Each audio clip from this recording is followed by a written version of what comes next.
I guess we could start with 1956 for our generation. This was the beginning of the rise of Dr. Martin Luther King. Dr. King decided that in Montgomery, Alabama, black people had to pay the same prices on the buses as did white people, but we had to sit in the back. And we could only sit in the back if every available seat was taken by a white person.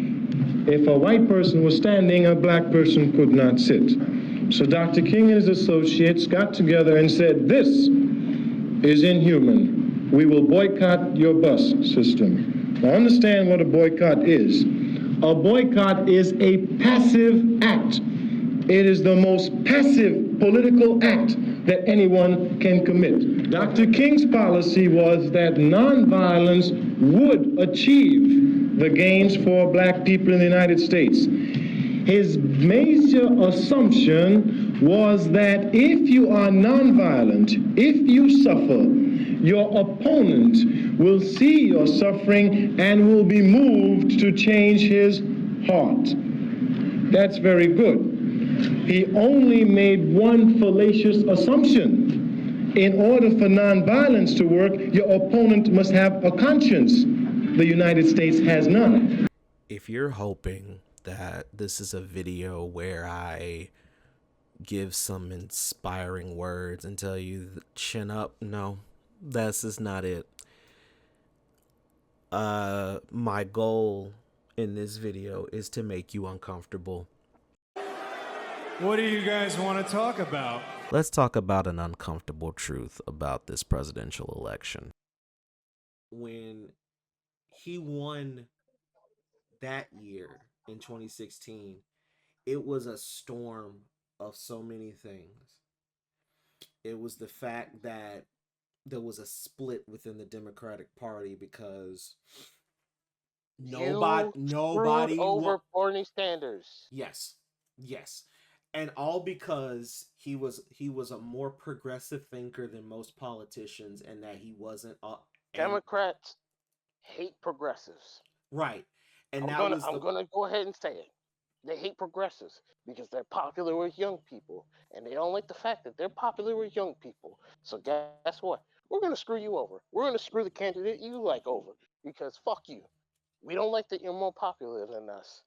We want our establishment to take over.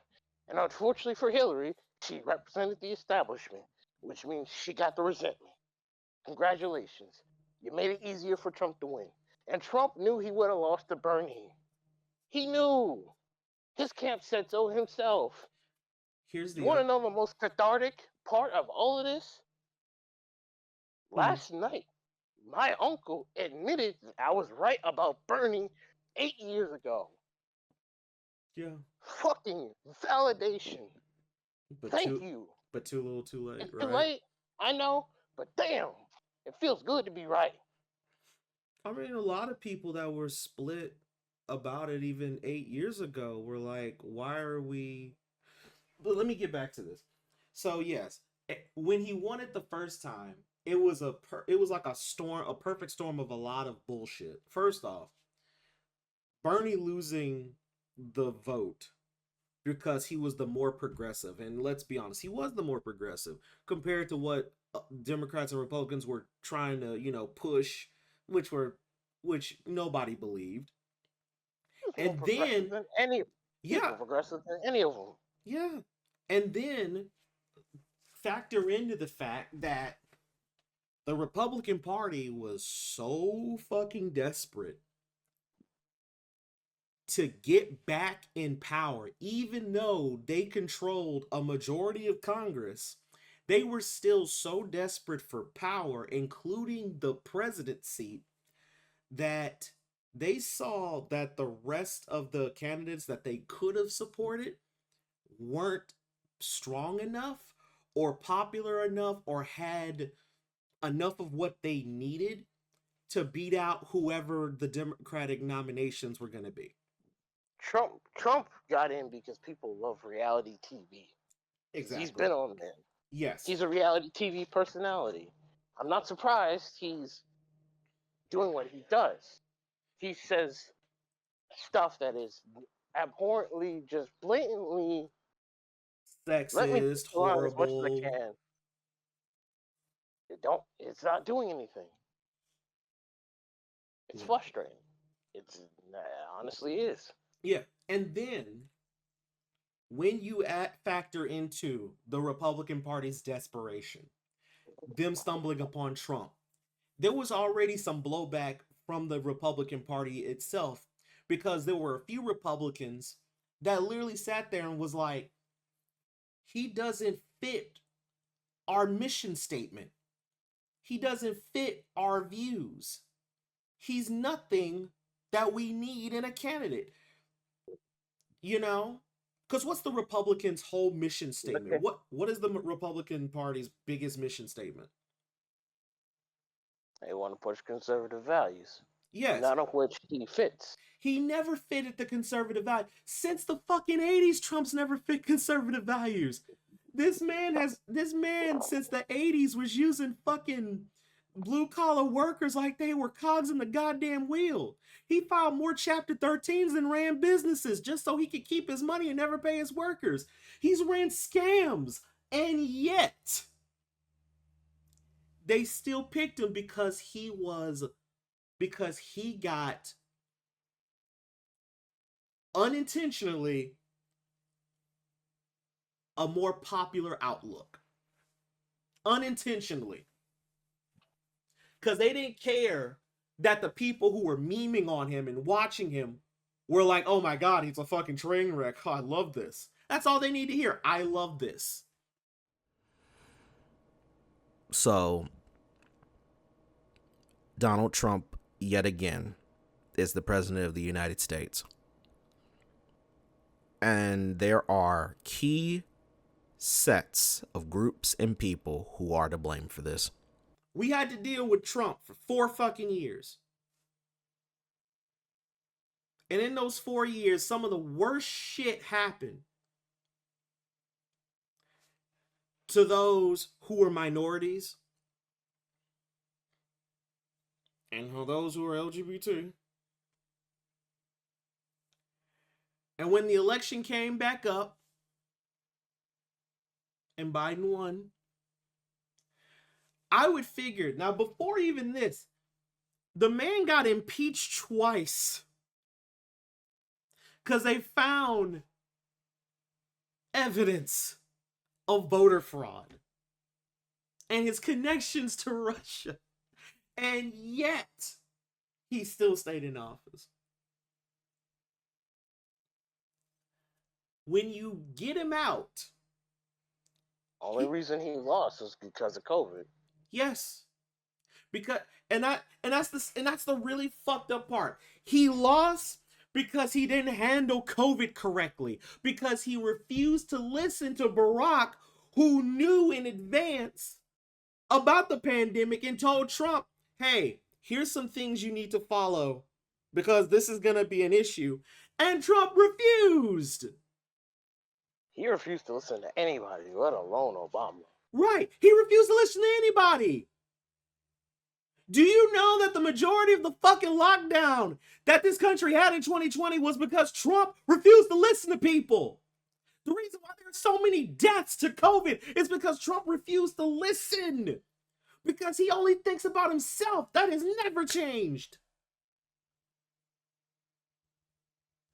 And then, when he loses, because of the COVID thing, because of COVID, he incites a fucking insurrection. And then you had people up there saying, "Oh, he'll be a pariah. He'll never run again." Here we are right now. What makes it even more outrageous is the fact that Trump had nothing. He was outclassed in every category. Except the fact that he went on people's streams, the most deplorable of motherfuckers, but still people who get views and clicks just by being obnoxious, ignorant sons of bitches. But he shows up on their streams. He shows up here, he shows up there. If Come you on. dig through if you dig through the Ebu tweets, a lot of what Ebu was saying, I haven't I seen. very much had that same sentiment. I haven't seen the Ebu tweets, honestly. Well, there was one where he basically pointed out that he left by basically crushing the Bernie movement. You've effectively handed Trump everything he needed. Oh no, yeah, no, I agree with that. The aftermath of those consequences spread over 8 years later. Yeah, because if you think the Republican Party is splintered, the Democratic Party has been splintered for the longest time because again, you picked an individual in Hillary Clinton that has never showed 1 ounce of care towards the minorities in this country. You picked someone. You picked someone who people don't like. It's a little repeat because here we are. The Democratic Party has never fixed its problems, and they're still splintered. The Republican Party shows their splinters in full fucking force. Doesn't try to support them. Actually, vote Democrat, by the way. A good chunk of the Republican Party decides to vote Democrat because they weren't trying to get Trump back.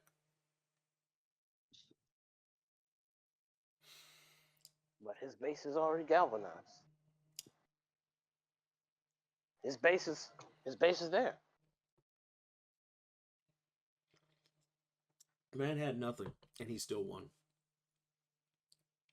Because, and the reason he won, there's so many things to point out why.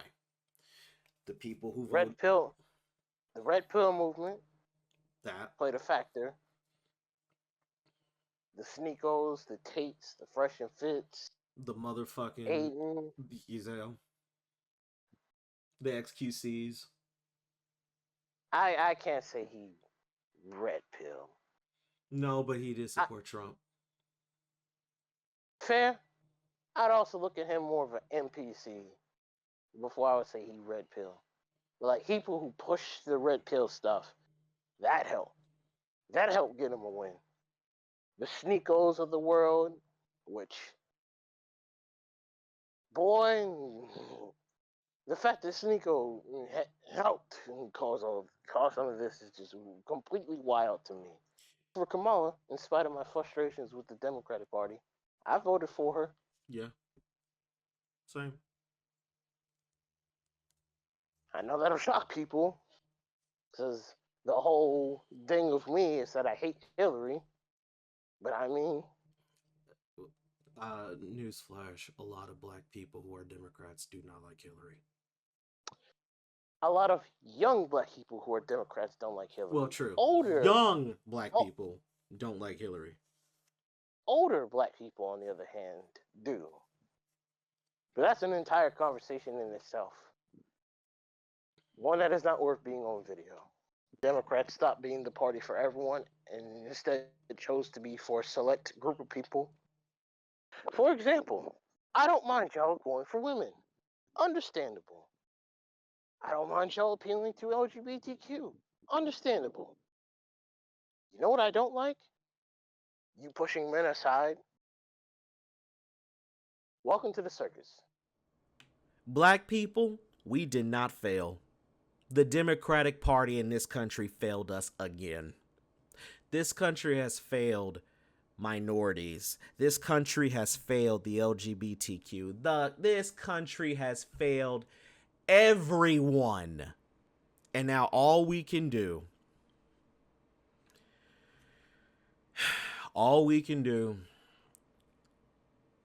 is go to sleep, pray that we get these intrusive thoughts out of our head, and go about our business, but with a little more prayer and a little more of those little silent requests to God that we come back home the way we left home. Greed, misogyny, hate, racism, won out over common sense and basic human decency. Even if everyone fights for a recount, something needs to change. I'm tired of going in this endless loop where I am failed and I am let down as a black man, and now I have to worry even more whenever I leave home, and I am tired. I am so tired.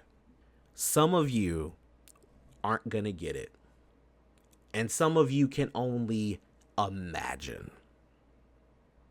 And some of you are a little naive and will probably look on in confusion, not understanding, and possibly thinking that I'm being over dramatic and over the top.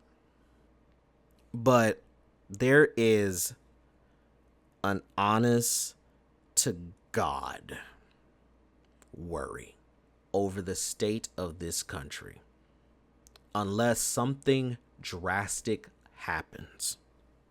This man is going to turn our country into something that would be the biggest sense of irony that the world has ever seen. The United States of America, the land of the free and the home of the brave, is going to become the land of dictators and the home of the weak.